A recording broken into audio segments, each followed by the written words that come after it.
Hey everybody, have you guys heard? There is a new movie on Max that is called The Watchers, and it's based on the book. And this was something that I didn't know existed. I had no idea anything about when I clicked on it, and I wondered if anybody else had watched it. So, The Watchers. It is like a horror thriller kind of movie, and it has a very interesting setup. A really fun mythological kind of setup. It's kind of the best setup that you'll see.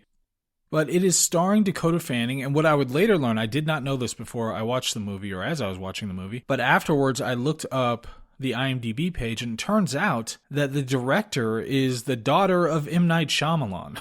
It is the daughter who has apparently directed some TV show episodes, and then this is her first feature movie, her directorial debut. So, first-time director, but she has apparently worked as second chair director for her father. And given his dearth of directing skills, or at least writing skills, well, especially writing skills, we'll say, you kind of wonder what his daughter is going to be able to do when she is behind the camera. So, setup. I'll give you the basic setup and with no spoilers. You could see if you want to go watch the movie, and then I'll do the whole spoiler talk after that. But basic setup is you've got Dakota Fanning. She had some kind of a tragic situation with her family, and you're not sure what it is, but she works for this place, and as part of her job, she has to pick up this bird and take it somewhere. Now, through some of the beginning, I wasn't paying all that close attention. I was definitely doing other things while it was going. So there are going to be details that I omit as part of this, but you'll get the setup and that'll be fine. It's, basic kind of scary movie or horror movie setup, which is great. You have a person who has a dark backstory, and they're trying to work through this kind of grief. And a lot of the movies, they'll start out with the thing happening. They'll depict or show the thing happening to somebody and then them trying to deal with it afterwards. And some of them you'll find this person and you'll be in media res. They're already damaged and trying to deal with the grief from something. This is the most common way to structure this. And then they go off into some other world. You can think of, what's that movie? Midsummer. Midsummer is one where you have this tragic event that happens right away in the beginning, and the main character has to deal with these feelings that arise as a result. And a lot of what happens, everything that happens in the movie thereafter is really metaphorically about her dealing with these kinds of feelings, but it has really cool, visuals and ideas and events that really stick with you as it goes on. So that's one way to do it. Another way to do it is, well, what's that movie that I hated? I absolutely hated Men. Another way is like that, wherein a tragic event has happened to somebody and they're in the midst of trying to move on from it and dealing with it. And then you get these cutbacks to the thing that has happened so that you get better context for what she's going through now and everything that's happening, and how that's more, again, a metaphor for her psyche. So in this particular movie, The Watchers, she's going through a similar thing. She's got this bird, and they're going somewhere, but she ends up lost in this forest. And while she's lost in this forest, she stumbles upon this group of people who are in this building, and they tell her to do a lot of very strange things, because there's something out there that is dangerous and lurking, and they are the Watchers, and she has to follow these particular rules to keep them appeased so that she can survive. But she's not going to be able to make it out of the forest or find a way out in time, because the things will attack at night, and during the day there's just not enough time in the day to be able to get out. So that's the setup, and that's the basic setup of the movie. Like I said, it's based on a book, and most people probably have heard of this book at some point or another. And I like this setup. I think it was a good way to set it up. It's enjoyable. It has enough mystery elements to keep you engaged. And I wanted to know what was going to happen. Now, Dakota Fanning, in the first instance, it honestly seems like she's supposed to be distraught by things that have happened, but she seems a little bored artistically, like she doesn't have a whole lot to chew on, or isn't all that interested in this particular character. But she does fine. She does plenty to get across what she needs to get across for purposes of this whole deal. but it's not terrible. And there are some of the supporting actors who aren't as strong that can be a little distracting, but they're fine. They do what they need to do. One in particular is kind of naturally charismatic, and so that's nice to have as well. And this doesn't seem like, any kind of big budget movie or anything like that, but they work with what they've got and they do a reasonable job. So all that said, I will now shift. So say if you want to go watch it, then go watch it and, have that initial intrigue, and then you can see how it turns out thereafter. Now, going into spoilers. This thing has a great setup and it has all the tools necessary, but my God, does it drop the ball in many, many ways. But that is not actually to say that this director, that M. Night Shyamalan's daughter, doesn't have a bright future. She's this is her first feature film, and she has done, a couple of TV episodes, and it's not a bad effort for a first timer. There is one thing, I think the CG was absolutely horrendous, and that was really annoying. So it started out really well because they barely showed it. It's like the shark in Jaws. Yeah, fine. Somebody I was listening to recently was talking about how that's this adage, don't show the monster until the end or whatever. But then you have something like The Thing, and The Thing can show the monster all the way through the damn thing. And it's perfectly fine because they put a whole hell of a lot of work into the monster. The whole thing about the shark in Jaws is that it wasn't very good. So they had to minimize how often you saw it. And that just happened to have the effect of making it more dangerous and mysterious. But like I said, in The Thing, they show the monster constantly, and it's still menacing because they do a really, really good job. So then you've got these monsters, and they're designed in a particular way, and in the beginning they're hardly shown. It's just like in the background, that's crawling around, and it's really enjoyable. It works really well. I was actually totally engaged in the movie at this point. And to give more detail about the way this works is she ends up in this little cabin type area. It's like a one-room cabin, and there's a table and a couch or something, and there are just a couple of people in there, a handful of people, 3, I think, and they're telling her, okay, yeah, we're stuck in here too, and you have to just, at night, you have to stand here and look at the mirror. It's a one-sided mirror, and you can't look at these things, but they can see you, and they're called watchers, and they just watch you, and that's what they want to do, that's what they're into, that's their kink, so you just have to accept that, and they won't kill you. If we stay in here, we look at the mirror, we don't turn our backs to them, although they do, like, multiple times throughout the movie, which is kind of strange, but still, okay, so you don't turn your backs to them, you look at the mirror, and they'll be fine, they'll be satisfied, they'll leave you alone for the rest of the time. And then you have this one character who's this older woman character, and she apparently has, the knowledge about what these things are, and talks about how they're these mythological creatures that used to be friends of humans and work with humans, but then they were banished, and now they're pissed about it, so now this is what they do when they stalk humans who wander into this forest, and they just watch you. And you learn slowly as you're going through that the watchers are watching people so that they can mimic them. So they'll take on more of their characteristics over time.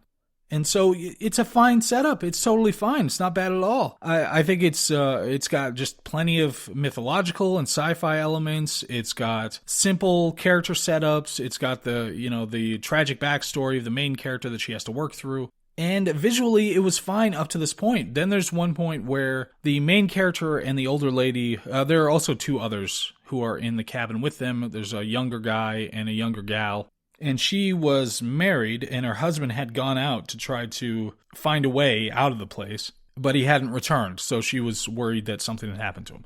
So at one point, the older lady and the main character they're like hiding. They didn't get back to the cabin in time, so they are hiding, and there's this moment where one of the watchers' hands comes down and grabs one of the branches. And that's when it was gone. That's when they lost it completely, because it was a CG hand that came down and grabbed the branch. And it's supposed to be scary or whatever. It was not. It just looked like CG, pretty terrible CG. And that undermined the whole thing. Now, I still want to know what the deal was, what all the answers were going to be and all that stuff. But still, the look of it then, it's just like, okay, well, that's done. I'm not afraid of these things, obviously. And you should have done a much better job. I mean, this is so annoying, because a couple decades ago, there would have been no question that they're just going to do it with prosthetics, with human people in suits. And, it was very limited because these things already were human-like creatures. They were just crawling around, and over the time, they become more human-like. So it would have made absolute 100% perfect sense to just just have humans in costume doing these monsters, and it would have been much, much, much better looking on screen. Like the biggest thing they do is they stand up really tall, and they're really lanky and tall, and so it's really interesting looking and menacing, but that could have been done easily with some kind of effects. I mean, they made Stellan Skarsgård look tall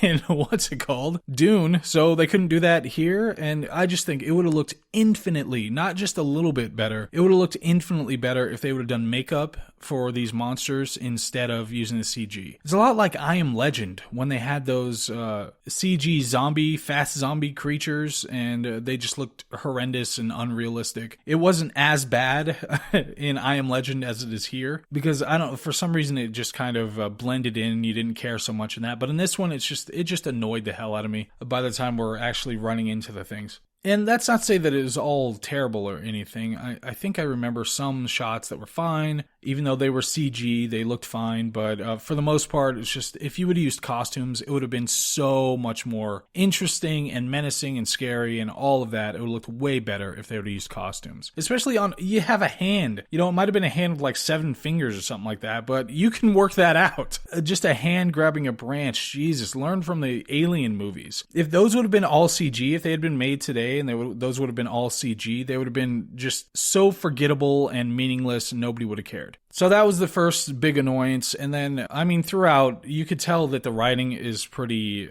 amateurish in the way that the dialogue works, the way they give exposition, the way that they, like when she's introduced to them, that they automatically say, oh, we call them Watchers, and we call them this, and we call this that. When they should have been, because they've been there for months, or longer in some cases, so they should have been already entrenched in this mythology, and so already just been calling them all these things without having to explicitly say, this is what we call them. And there were other dumb writing elements, like, so they're stuck in this thing. She pushes them to go down one of the holes, and none of the other people had gone down one of the holes, which is apparently where these things hide during the day. But so she pushes them to do that, and she goes down one of the holes during the day and finds like a bike or something and takes it up and says, look, we can use this bike to ride out of the deal or whatever. And it's a little weird that over months and months you're stuck there, and not one of the people had the inclination to go down one of these holes to try to figure out a little bit more about what's going on. And even much, much, much worse than that was that apparently it turns out that there's this upheaval in the cabin area at one point because they do some shady stuff. And so the Watchers are angry about it, so they're, messing with the door and all that. And they move a carpet.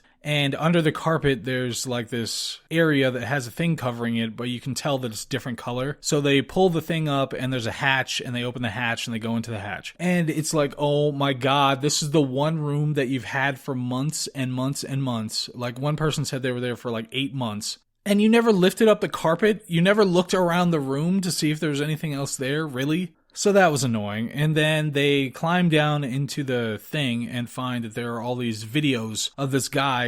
And this is another thing. Like the guy, the way that he's written and the way that he acts, it's just like cartoonish and goofy. It's like, oh, I'm the scientist who figured this stuff out. And there's nothing realistic about the way this is portrayed. It's like a cartoon. That's kind of annoying. But when they first get down there, they're like, oh my gosh, look at all this food. We're going to have food forever, because they had been hunting before this. But we're going to have all this food forever. We're not going to have to worry about food anymore. But they also, luckily, the last video that he sends is that he's going to kill himself, but also there's a boat that you can use if you want to escape. And this is where the boat is. So it's like, oh wow, well that is super incredibly handy that he would just decide to toss that in there at the end of his suicide note to try to help, the people out. It's just goofy. And it renders all of because they were only there for like a day, so it renders all the extra food that they found completely superfluous. That doesn't mean anything now.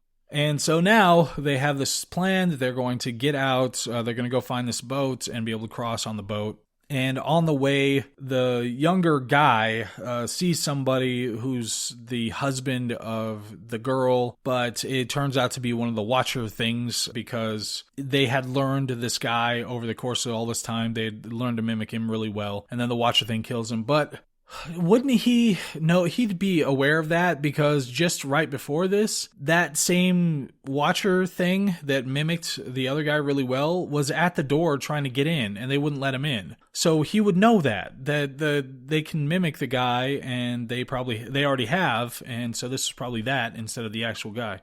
So it was a little stupid that he decided to just get himself killed for the sake of getting himself killed. It didn't make any sense that he wouldn't understand that and be wary of anybody that he ran into in the woods.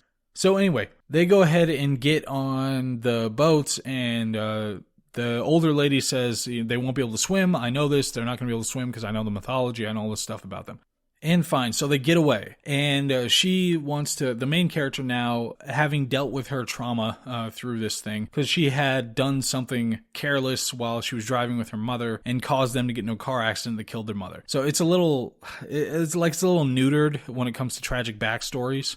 Because she was a kid and she was just goofing around. Obviously, a kid's going to feel guilty about that, but I don't know. There was nothing. She wasn't at fault at all. And generally in these kinds of things, you would like them to be at least a little bit at fault so they're really working through something instead of them just feeling guilty for the sake of feeling guilty. So anyway, she goes and wants to research the scientist who figured this stuff out, and she's looking at the stuff and trying to figure this out, and finds out that the wife of the scientist had looks a lot like the older lady, and she had passed away a long time ago. So the theory is that she's actually a watcher, and she had infiltrated, the whole group. And so she has to get back. Now the main character has to get back to the other one that survived and let her know what the hell's going on, because they helped release one of these things out into, the real world. So fine, that's a fine twist. It's just, there was a lot of execution screw-ups on the way to this thing, but that's a fine twist. That's not that bad. So she gets back to the house to go talk to the girl, and she's telling her, oh my god, this thing, there's a watcher thing, and we have to be wary of this person and get her back because it's the right thing to do. It's the right thing to do. We were the ones who did it.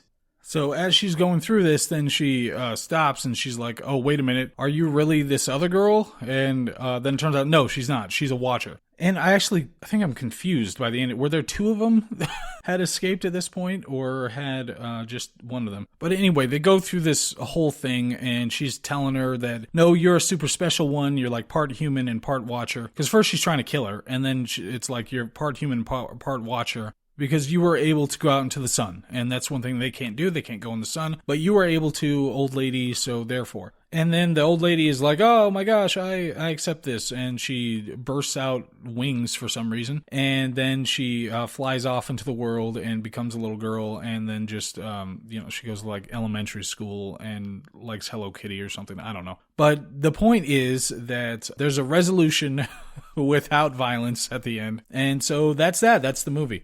Now, it's a little convenient that the watchers are able to perfectly mimic the people when they need to perfectly mimic them, It could have been something really interesting if the way that she discovered that one of them was a watcher was that they weren't perfectly mimicking somebody, They also, one of the things was they didn't get the information, they didn't get the knowledge of the person they were mimicking. That's how they tested the guy who was at the door to make sure. So there could have been some more about that, or there could have been times when they were talking to somebody who turned out to be a watcher, and you'd wonder why they would have this kind of intimate knowledge when they wouldn't have been able to mimic what somebody knew. Like her, the older lady who was one of them, why she would know all this stuff about the mythology because her husband was, if she wouldn't have gained that knowledge through just mimicry. I'm not sure about all the details on that, but so the point is, it was M. Night Shyamalan's daughter who was directing this thing, and she wasn't terrible. She was not a terrible director. I think the CG was an absolutely horrendous choice. I think a lot of the dialogue was absolutely terrible, and some of the acting wasn't great.